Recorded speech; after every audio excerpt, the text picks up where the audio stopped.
오늘은 우리가 외면해온 이야기를 꺼내보려고 합니다. 조선족의 강력범죄가 왜 이렇게 자주 일어나는지 이야기해보겠습니다. 2004년 영화 범죄도시의 실제 배경이 된 가리봉동 납치 살인 사건, 그리고 12년, 14년, 16년, 18년, 21년, 22년, 그리고 2025년 시흥의 연쇄 흉기 살인 사건까지. 이건 단순한 우연이 아닙니다. 그리고 원래 그런 사람들이라는 말로는 설명이 안 되는 문제입니다. 오늘은 그 폭력의 뿌리를 따라가 보겠습니다. 조선족의 역사를 살펴보면서 이 불편한 질문에 답을 찾아보겠습니다. 먼저 중요한 사실부터 하나 짚고 갈게요. 2023년 법무부 공식 통계입니다. 한국에 체류하는 외국인은 약 250만 명 정도입니다. 그중 중국 국적자는 90만 명을 조금 넘겨요. 비율로 보면 대략 36% 정도입니다. 즉 한국에 있는 외국인 3명 중 1명은 중국 국적자라는 거죠. 하지만 조선족이 특별히 범죄율이 높은 건 아닙니다. 오히려 일반 범죄율은 한국인보다 낮은 경우도 있어요. 문제는 숫자가 아니라 범죄에서 차지하는 비율입니다. 2022년 경찰청 범죄 통계 연보를 보면 이렇습니다. 외국인이 한국에서 저지른 전체 범죄 중 중국 국적자가 차지하는 비중은 거의 절반에 가깝습니다. 살인 같은 강력범죄 비중은 60%가 넘고요.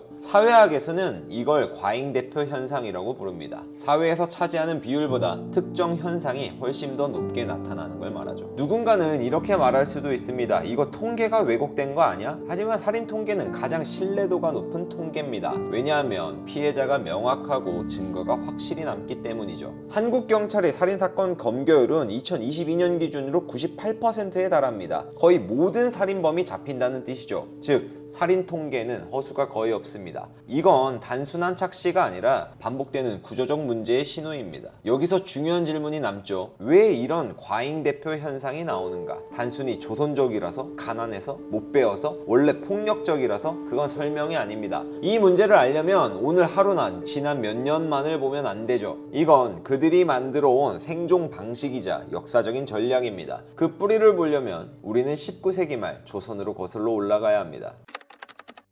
당시 조선은 나라가 제 역할을 못하던 시기였습니다. 홍수와 가뭄이 계속되며 몇 해씩 흉년이 이어졌습니다. 전염병까지 퍼졌죠. 승정원 일기에는 길이 시체로 막혀 오갈 수 없다는 끔찍한 기록이 남아 있습니다. 국가는 재정이 망가져서 군대조차 유지하지 못했습니다. 부패한 관리들은 세금만 걷어갔고요. 백성들은 아이를 먹일 곡식조차 없었습니다. 결국 사람들은 마지막 선택을 했습니다. 두만강과 압록강을 건너자. 이건 생존이었습니다. 조선왕조실록을 보면 백성들이 압록강을 넘어가 살려 한다는 보고가 반복됩니다. 가진 것이라곤 가족과 맨손뿐이었습니다. 그렇게 도착한 만주가 그들을 반겨줬을까요? 아니었습니다. 만주는 원래 청나라의 봉금지였습니다. 황실이 마지막까지 지키고 싶어 했던 땅이었죠. 하지만 19세기 중반 청나라는 아편전쟁으로 서구 열강에게 무릎을 꿇었습니다. 막대한 배상금과 군비 분담, 계속되는 반란으로 국경을 단속할 여력도 사라졌습니다. 두만강과 압록강은 사실상 버려졌습니다. 조선 농민들에게 만주는 마지막 희망이었습니다. 비옥한 간도 땅이 있었으니까요. 낯설고 위험했지만 굶어 죽진 않을 거라 믿었습니다. 19세기 말 청나라 호족 자료를 보면 간도 일대 조선인 마을이 폭발적으로 늘어난 기록이 남아 있습니다. 이주한 사람들은 살아남기 위해 땅을 개간했습니다. 논과 밭을 만들고 벽농사와 목축을 했습니다. 장터를 열고 간판에는 한글이 걸렸습니다. 아이들에게 한글을 가르쳤죠. 우리말을 잊지 말자. 우리끼리 잘 살아보자. 또 하나의 조선을 만들고 싶었습니다. 하지만 문제는 그곳이 누구의 땅도 아니었다는 점이었습니다. 청나라가 물었죠. 너희는 우리 백성이냐 조선 백성이냐. 국적이 애매했습니다. 청나라는 그들을 인정하지 않았습니다. 조선도 외면했습니다. 보호해줄 국가는 어디에도 없었습니다. 그들에게 문제가 생기면 누가 해결을 해줬을까요? 도둑을 맞아도 살인이 나도 관청은 개입하지 않았습니다. 너희가 알아서 해라. 이건 단순히 불편한 게 아니었습니다. 목숨이 달린 문제였죠. 누가 나를 지켜주지 않으면 내가 나를 스스로 지켜야 했습니다. 혈연이 보호망이 되고 지연과 친분이 해결책이 됐습니다. 갈등이 생기면 스스로 해결해야 했습니다. 때로는 협상으로, 때로는 위협이나 폭력으로. 자력 구제는 선택이 아니라 살아남기 위한 방식이었습니다. 그리고 중국 사회 자체가 원래 관시가 중요한 문화였습니다. 땅이 넓고 행정이 느렸으니까요. 법보다 사람이 문제를 해결했습니다. 누구를 아느냐가 곧 안전장치였습니다. 관리와의 친분, 혈연과 지연, 뇌물과 협상. 조선족은 이 문화 속에서 살았습니다. 하지만 이들은 중국인보다 더 극단적이었죠. 법의 보호를 전혀 받지 못했기 때문입니다. 국가가 책임지지 않는 가장 약한 사람들이었기 때문입니다. 관계만이 유일한 보호였고 법이 없으니 주먹이 법이었습니다. 이게 그들의 생존 기술이자 오늘날 자력구제의 문화의 뿌리였습니다. 20세기 초 일본은 만주를 침탈합니다. 만주는 우리의 생명선이라는 기치 아래 1906년 남만주 철도 주식회사를 세우고 철도와 광산, 농장을 개발했습니다. 1930년대에는 만주국이라는 괴뢰 국가를 세워서 수십만 조선인을 이주시켰습니다. 광산을 파괴하고 철도를 놓게 하고 농사를 짓게 했습니다. 일본 기록에는 개척민 모표가 100만 명 넘게 잡혀 있었습니다. 이 과정에서 조선인 사회는 둘로 갈라졌습니다. 친일파와 독립운동가. 또 조선인은 보호받지 못했습니다. 문제가 생기면 스스로 해결해야 했습니다. 내가 나를 지켜야 한다. 해방 이후 중국은 공산화가 됩니다. 1949년 중화인민공화국이 세워졌습니다. 조선족은 그들에게 공식적인 소수민족으로 인정받았습니다. 자치주가 생겼고요. 한글 학교가 허용됐습니다. 국유 기업이 유치되어 일자리가 주어졌습니다. 그리고 그들에게도 우리도 중국 국민이라는 자부심이 생겼습니다.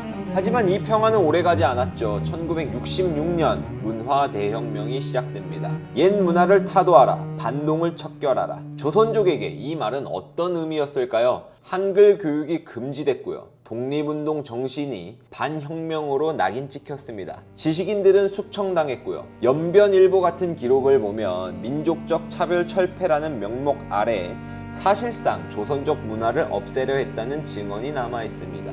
그럼 그들에게 또 법이 있었을까요? 사람들은 다시 배웠습니다. 법을 믿으면 위험하다. 권력이 바뀌면 죄인이 된다. 법은 나를 지켜주는 것이 아니라 누르는 무기다. 내 문제는 또 내가 스스로 해결해야 한다. 마지막 버려짐이 시작됩니다. 1978년 중국은 개혁개방을 시작합니다. 덩샤오핑은 이렇게 말했죠.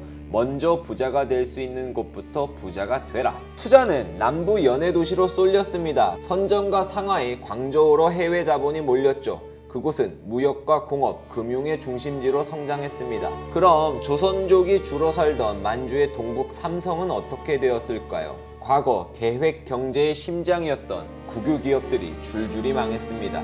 도시는 실업지대가 됐고요. 학교는 문을 닫고 가족들은 흩어졌습니다. 90년대 말에는 동북 공업지대의 붕괴라는 말이 중국 정부의 공식 보고서에도 실릴 정도였습니다. 조선족 일부는 남방으로 떠났고요. 또 일부는 한국으로 왔습니다. 하지만 많은 사람들은 그곳에 남아있었죠. 그들이 가진 건 실업과 가난, 상실감 뿐이었습니다. 조선족들은 열심히 살려고 했습니다. 하지만 계속 버려졌어요. 그리고 그때마다 배웠습니다. 법을 믿지 마라. 내 문제는 내가 해결한다. 그리고 필요하면 폭력도 써야 한다. 자, 여러분, 오늘 우리가 살펴본 건 단순한 통계나 먼 옛날 이야기가 아닙니다. 조선족의 폭력성과 자력구제 문화는 결코 그들만의 타고난 기질 때문이 아닙니다. 그것은 기곤으로 인한 절박한 이주에서 시작해 제국주의의 분할, 일본의 폭력적 통치, 공산당 체제, 문화 대혁명, 그리고 경제 붕괴까지 이어진 100년이 넘는 역사와 사회 구조가 만들어낸 결과입니다.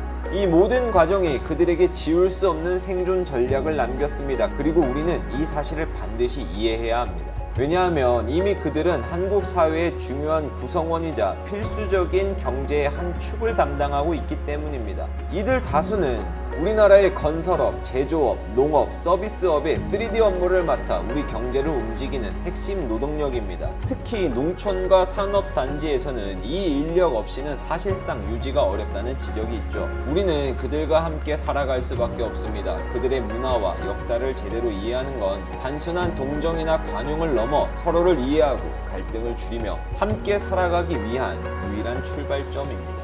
오늘 이 이야기가 당연하게 여겼던 당신의 생각에 작은 균열을 내는 계기가 되셨다면 좋아요는 저에게 힘이 되고 댓글은 방향을 잡아주고 구독은 제가 계속할 수 있는 이유가 됩니다. 우리는 함께 질문하고 함께 알아가는 중입니다. 신사남이었습니다. 감사합니다.